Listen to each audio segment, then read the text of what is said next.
Hello everyone and welcome to my little corner of the internet. My name is Michael and I'm bitten by a radioactive book. Today it's going to be my first ever book haul video. I've got 15 books to show you that I got from Audible, Amazon or from NetGalley as ARCs. So let's get right into it. First off, we've got Dreams of Gods and Monsters, the third installment in the Dawn of Smoke and Bone trilogy by Laini Taylor.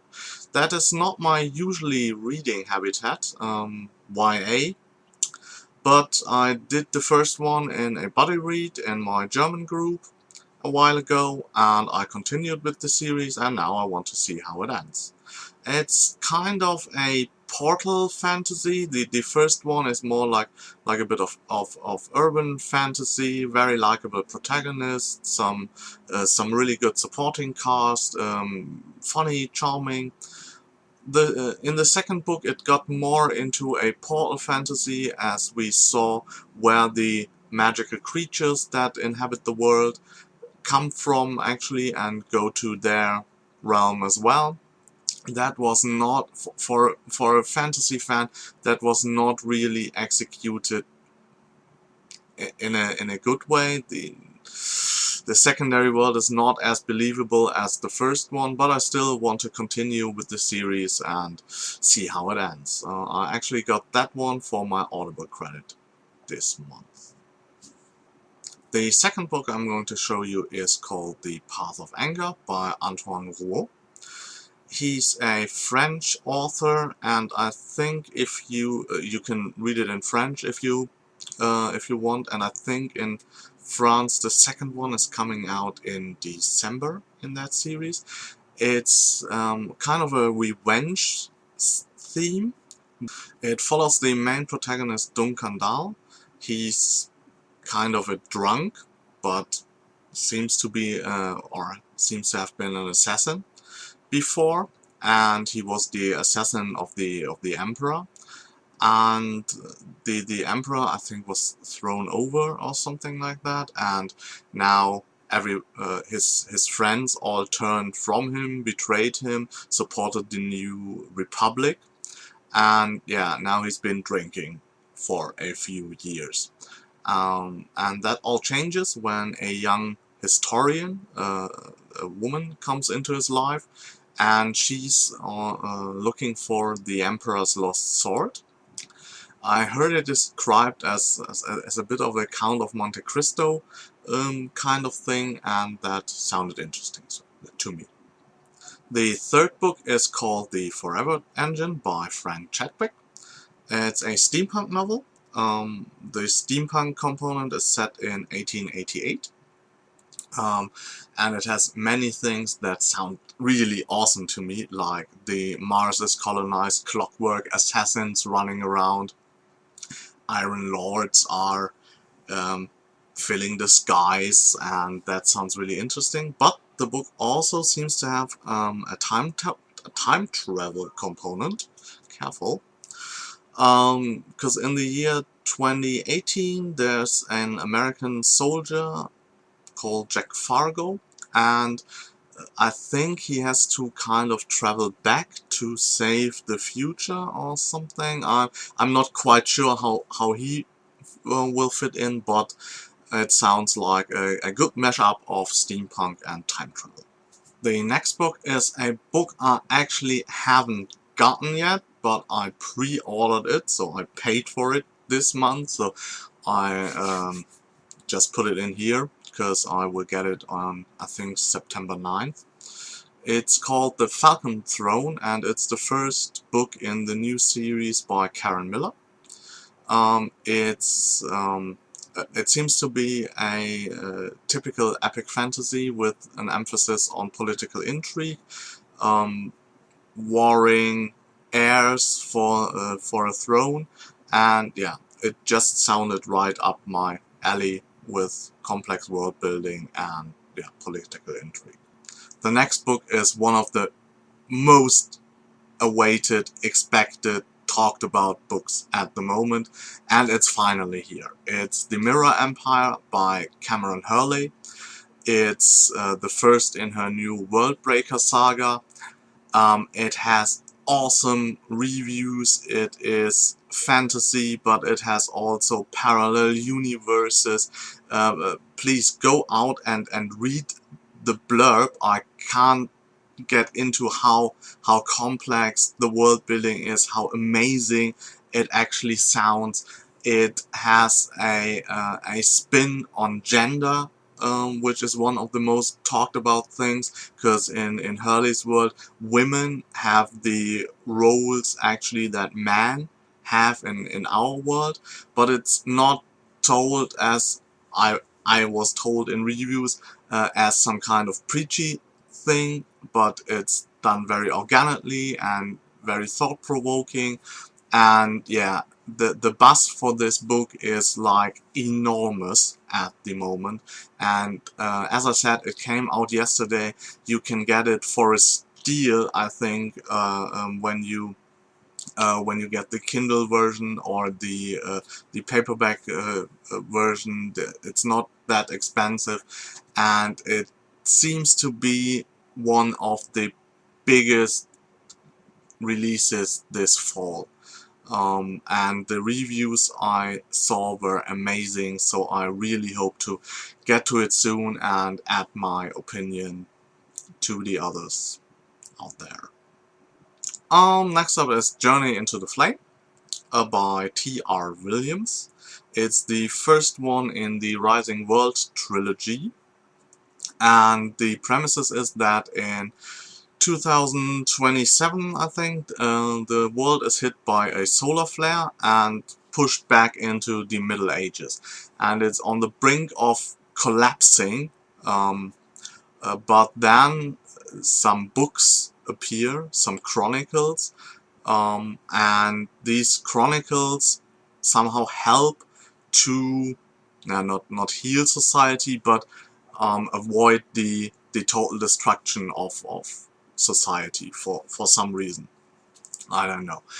And we're actually following a story, I think 30 years later on, where a bit of a new society is established, and someone is in possession of the books and wants to sell them, and then he gets kind of into the middle of an organization that wants to have these books, and somehow ran the earth from behind the scenes for a while. And it's a bit described as you can see, it's a bit like a post-apocalyptic dystopian novel. It's a bit sci-fi, it's a bit fantasy. It has some thriller elements with these organizations running Earth's business in the past, and so it sounds very intriguing, and I'm really looking forward to get into it. Next up we have The Godless by Ben Peake. It's the first of the children's series, and this one caught me because of some of the visual images it invokes, because it talks about a war of the gods like 15,000 years ago or something like that, and the bodies of the gods are still lying, of the dead gods are still lying around in the world or something. So that was kind of an image that really caught me, and the actual story seems to be about a cartographer apprentice that finds out that he can't harm by fire, and now gets somehow to be a target for an advancing army or something. It sounds a bit like a typical fantasy thing, but this image somehow excited me. I want to see what this world is all about. Maybe I just want to climb a dead god. Maybe that's it. Who knows? The next one is Dust and Light by Carol Burke. The first in the Sanctuary Duet. I don't know that much about it. It seems to be more of a kind Renaissance fantasy. It's I think if you're into art, that could be interesting, because if I got it right from the blurb, there is like a sketch artist, and he might be able to sketch the soul of dead people or something. So I don't know that much about it, but it seems to be about his artistic talent. And yeah, it sounded really interesting. And next up we have a middle grade book, because once in a while I want to have like a quick light read that's maybe a bit funny and is a change of pace from the normally a bit darker and more complex things I'm reading. And middle grade often has some really funny, light, interesting stories, and so I picked up The Inventor's Secret by Chad Morris. It's the first in the Crackbridge Hall series, and it seems to be like a school setting where the children actually can experience history by time traveling to history, and then they get into adventures there. And as for the last one from the books I actually bought in this haul, it's the Shadow Throne. It's the second installment in Django Wexler's Shadow Campaigns, because it's the subgenre of flintlock fantasy. Flintlock fantasy is actually a genre that's set between medieval fantasy and steampunk, and covers a bit of the Renaissance era, late Renaissance era. If you think about fantasy battles, how an element of like having firearms can change this up, and this is done quite interestingly. There are a few series actually. Maybe I think now that I'm thinking about it, after I finish the guide to Steampunk, I think I will, that will be in 3 weeks or something, then I might do another guide video to Flintlock Fantasy. That's it for the books I bought myself. Now we're going to the books I got from NetGalley this month for review. Let's start with The City of Stairs by Robert Jackson Bennett. This is also one of the most expected books of this fall, I think. It will be out September 9th as well. And it's about a city, the city of Burlikov, I think, which wielded the power of gods in the past and was a dominant force. But now that power is not available to them anymore, and so it became something like a backwater. And a murder happens in this town, and a investigator is sent, a female investigator called, let's see, Shara Divani, and she has to delve into that amazing kind of city with political intrigue, many mysteries. And if I can trust in my reviewers who already read the novel, that is one of the most exciting fantasy books that may come out this year, and so I'm really looking forward to read it. I think this one and Cameron Hurley's Mirror Empire will be the next books I'm going to start and review for you. The second book comes out at the end of October 28th, and it's The City Stained Red by Sam Sykes. And the actual book is about a religious conflict where the city, I think the city mentioned in the title, is kind of the epicenter of it. Sam Sykes is known to write more like darker, bawdy, raucous fantasy, and so you can expect darker themes, but also humor. And yeah, I'm really looking forward to see what he got us now. The next one is one of, maybe one of the most dreaded books of this fall. It's actually the first book of the new Star Wars expanded universe. You might know this, that Star Wars is acquired by Disney, the license, and as they start to want to make new movies, new TV shows, they thought it would be best to get rid of all the many books that made up the expanded universe for Star Wars, and establish or to give them more room to establish new characters, new maybe story arcs, plot lines, and this is actually one of the first books, or the first books in that new expanded universe that is now sanctioned by Disney. And I think it's kind of the origin story for two characters we're going to see in the upcoming animated series Star Wars Rebels. So yeah, let's find out what this is all about. Next up we have World of Fire by James Lovegrove. It's a book about I think a conflict between humans and another race that want to claim the same planet.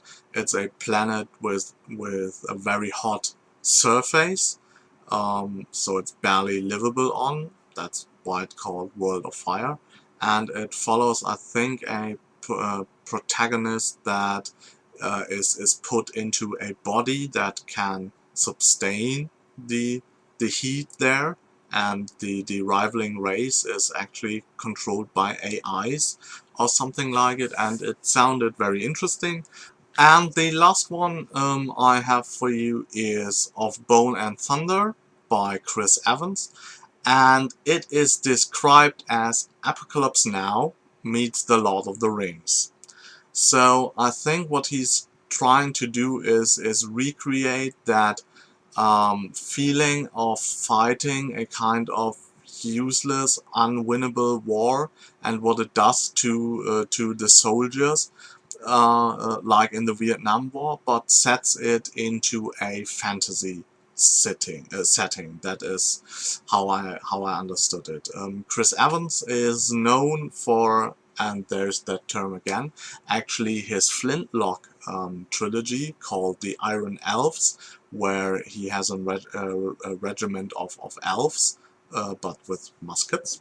So yeah, that's where I know him from, and yeah, so I was excited that he's having a new novel out, and yeah, I'm going to read and review that for you.